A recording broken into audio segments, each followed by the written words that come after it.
You're listening to Sustain It Forward, a podcast where I talk to award-winning professionals and students who are studying sustainability about ways that we can invest in, learn from, and support each other to create a brighter future. My name is Dodd Galbraith, and I'm the Director of Graduate Programs at the Institute for Sustainable Practice at Lipscomb University in Nashville, Tennessee. Welcome to our podcast.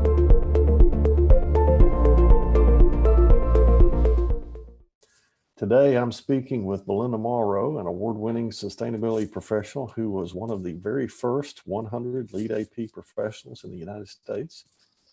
We're going to talk to her about the topic of what it's like to be a sustainability professional. So good morning, Belinda. Good morning, Professor Galbraith. Thank you so much for joining us. So how would you describe what you do for a living? Well, I am president of 2M Design Consultants, and we actually represent the owners as their sustainability professionals on government projects. Excellent, excellent. So this may be an odd question or an interesting question. Who was your childhood hero, and how did that person shape your outlook on work and life? I like that question. Actually, my childhood hero was my grandfather. I was the baby amongst the entire tribe of Irwins, and I was born on 300 acres of land in East Texas. And my grandfather taught me at a young age that if you take care of the land will take care of you. And so we had a lot of farming and produce that we had to grow on that acreage. And so he was my hero because he actually graduated from Butler College in Tyler, Texas, and taught agriculture.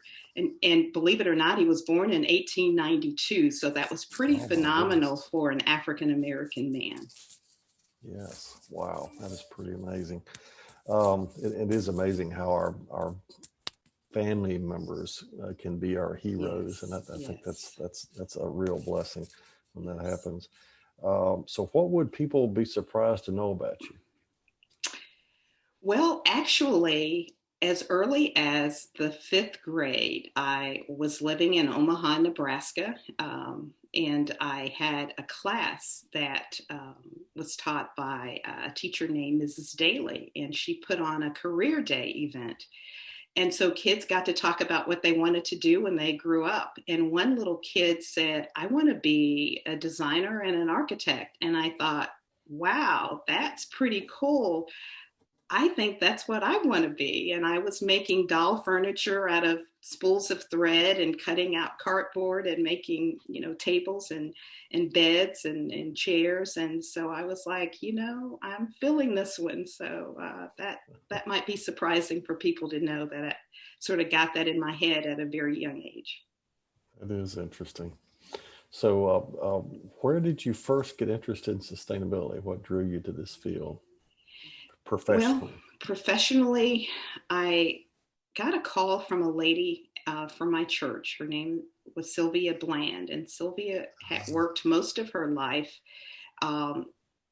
as an assistant to a funeral director and was exposed to formaldehydes and different other chemicals that negatively impacted her health. And Sylvia at that time was on oxygen 24/7. And she said, Belinda, can you think of anything? I live next door to a smoker. My indoor air quality in my apartment is horrendous. Can you think of anything? So I started researching, and as God aligns things the way I believe he does, there was an event, a conference coming to Atlanta. It was back in January of 2000. And it was put on by the U.S. Department of Energy's Rebuild America program, and they introduced LEED at the time.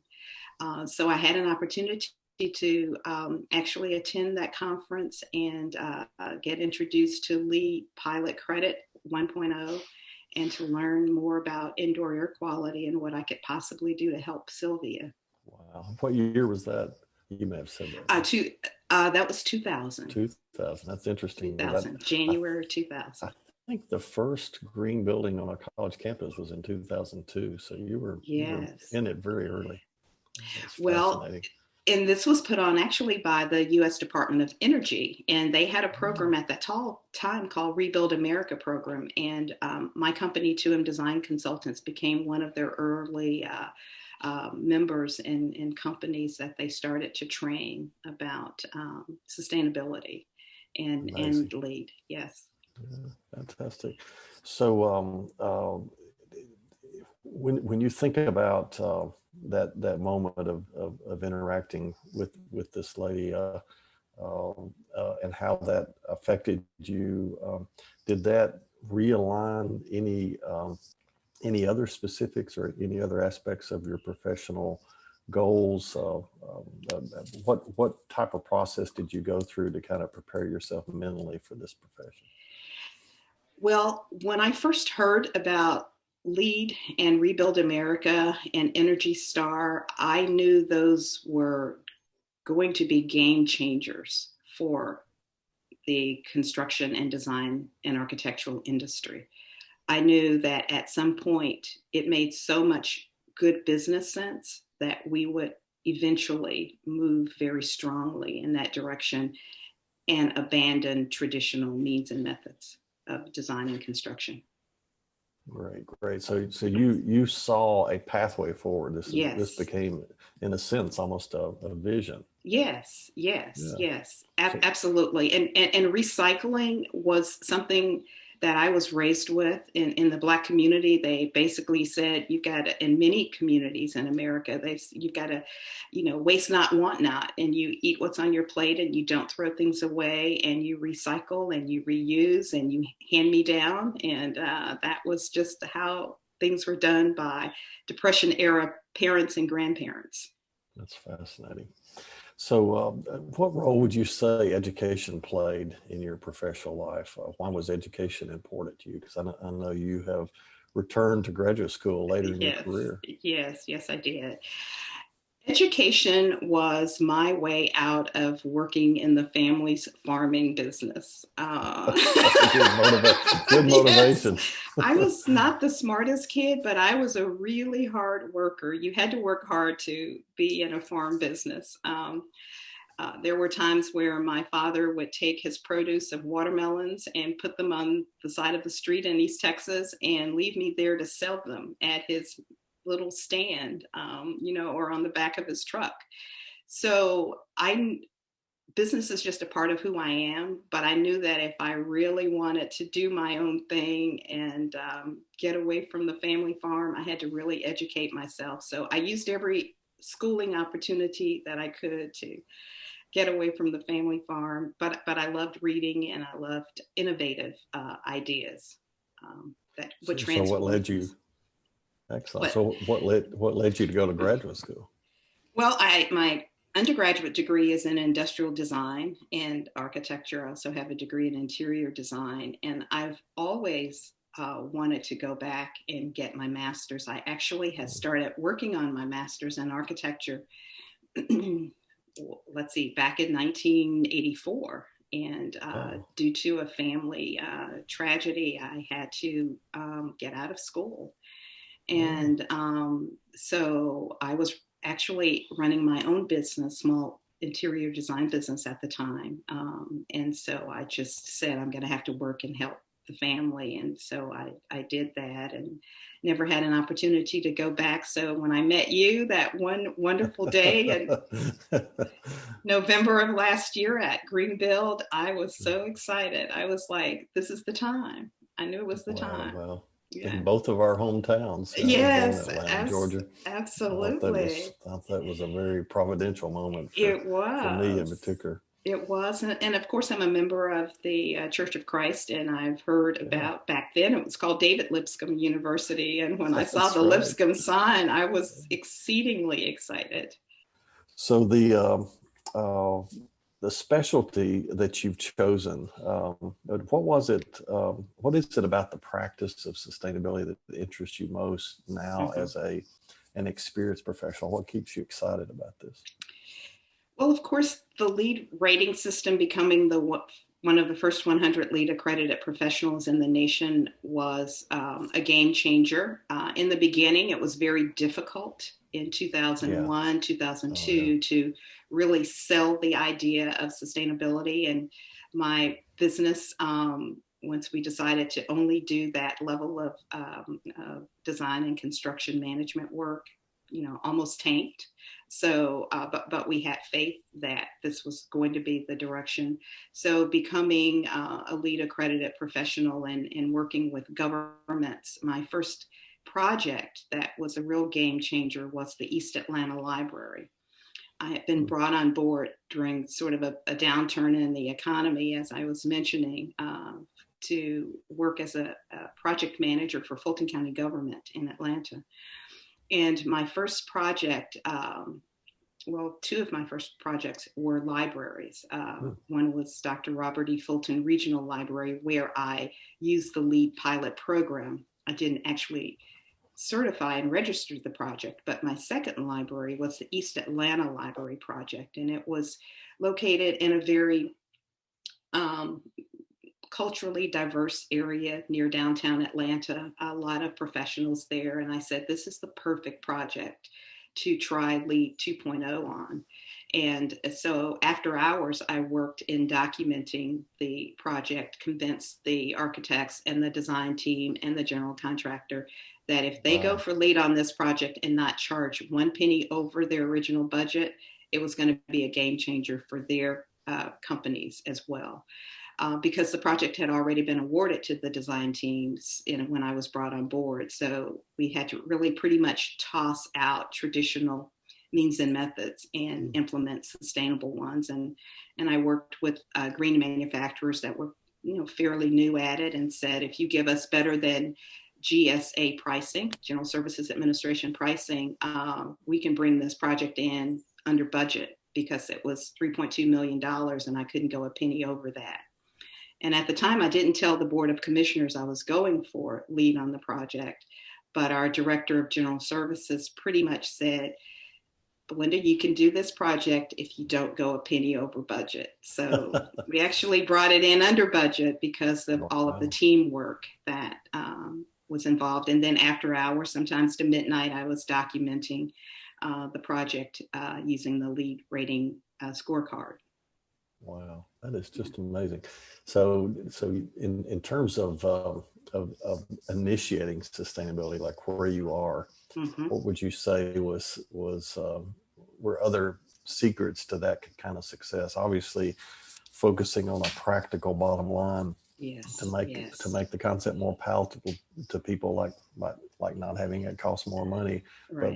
But how did you persuade people to go through the actual motions of adopting some of these practices? Because this team obviously had to learn some new things as well. How did you achieve that? Well, back in November of 2002, I had an idea for a green town hall meeting, because during presidential elections, that's where the public learned about the candidate and what their agendas were and their platforms. And I said, a green town hall meeting would be a great place for the public to understand the benefits of sustainability. But I knew the very first thing we had to do was to bring the design and architectural industry, the engineers, the developers, and the general contractors on board. So I got together with Rebuild America, which was the U.S. Department of Energy's Atlanta's office. And I said, would you fund a conference if I could pull together enough people? They said yes. And I got with Corsil, and I got with all of the chapters, AIA, ASID, Institute of Business Designers, all of the local Atlanta chapters. And I said, let's do a town hall meeting and call it a green town hall meeting. And let's bring all of our industry professionals together, and let's have it at Emory's Math and Science Center. And we did. And then as AIA aligned, they brought in Art Gensler, who was actually the keynote speaker at the first Green Bill down in Austin. So he left Austin and came to Atlanta and did our first green town hall meeting. So We trademarked that idea, and really we did that for the public because we knew over time rolling that concept out to the general public, to the masses, because everyone has a carbon footprint that can be measured and reduced. And so to make a real change in the world, we've got to incorporate everyone, everyone that's breathing. All hands on deck. So, yes, that's right. Yeah. That's right. Well, so that was the start. That was the start. Yeah. And then just letting the design professionals on the East Atlanta Library project know that we would just really publicize this. And the manufacturers that got on board, they recorded, videos of their installation, and we got an innovation and design credit by U.S. Green Building Council for having so much innovation through manufacturing. We had we had a pervious pavement outside in the parking lot, and just so many things aligned. The community was involved. We taught the community about sustainability during this whole process.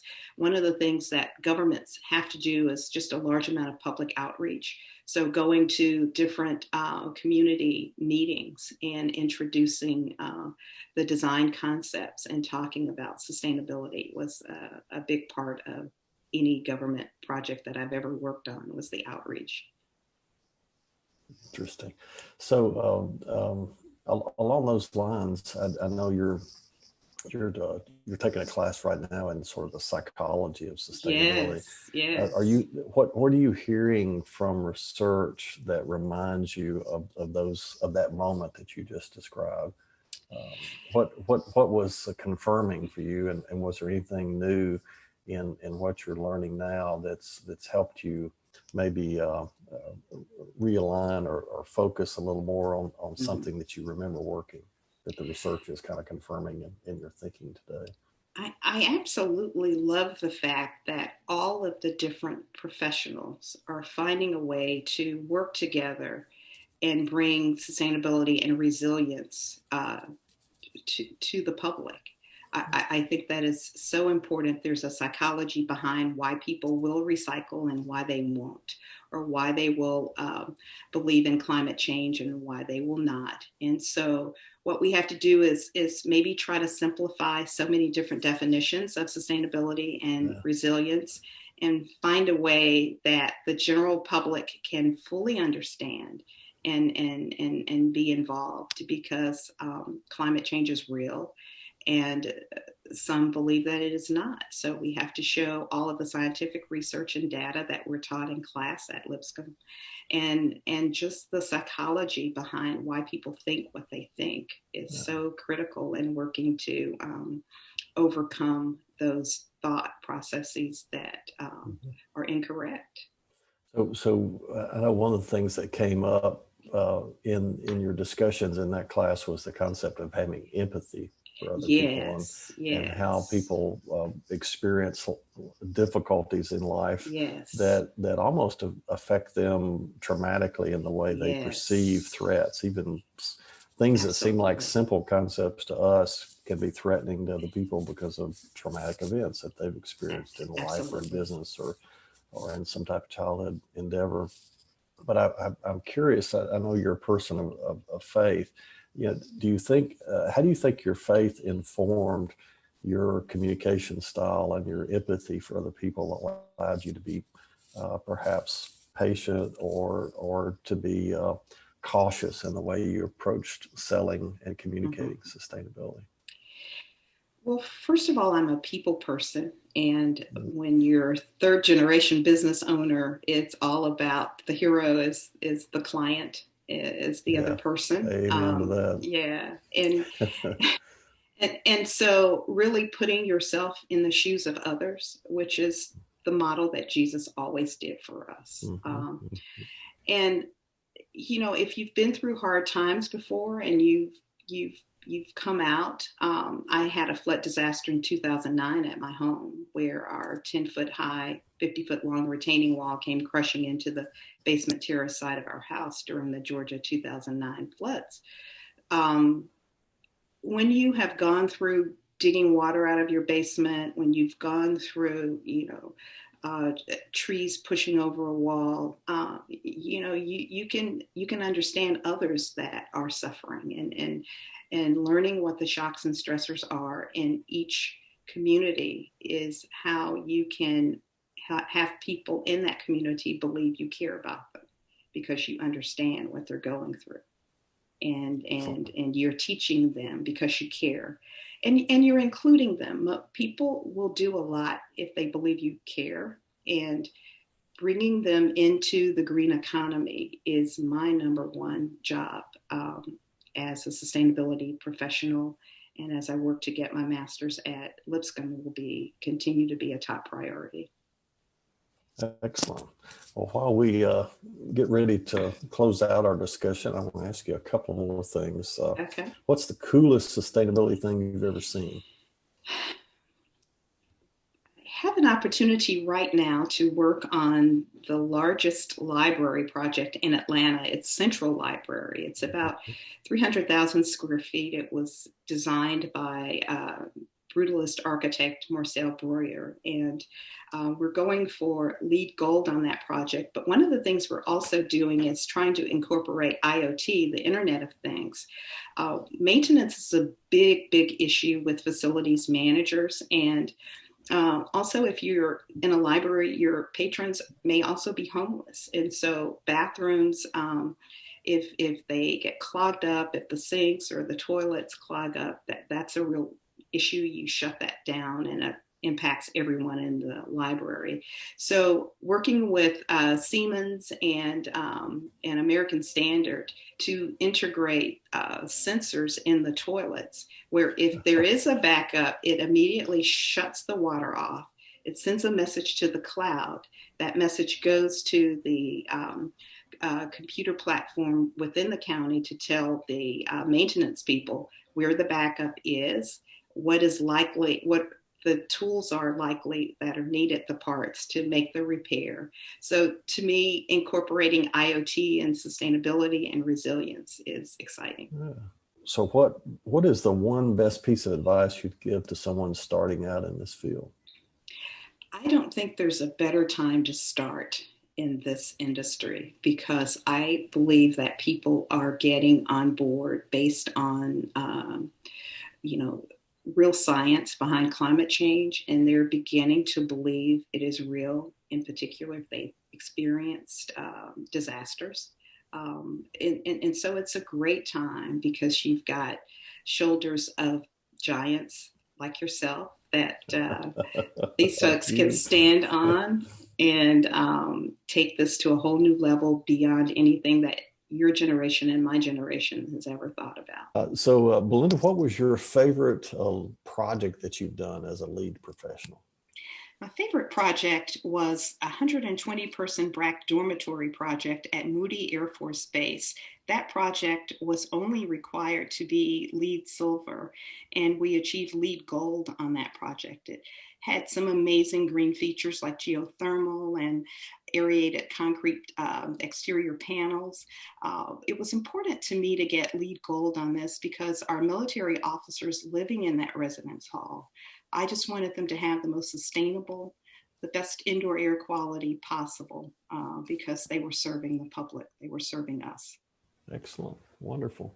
The thing about sustainability that excites me is that, we're always thinking about the entire system. We're not just thinking about, our part of it, about just about environmentalism. It's also the economy. It's also people. And it's also the mystery and the providence of the world. Yes. So I really want to thank you for joining us today, Belinda. This is great. You're such a pleasure to know, and an amazing student and a stupendous professional. So thank you. Look forward to interacting with you more in the future. All right. So I love being here. Thank you so much. All right. Anytime. So that wraps up our podcast, folks. We hope you'll join us for our next podcast, and where we're going to talk with students in sustainability, professionals in sustainability, about sustaining it forward.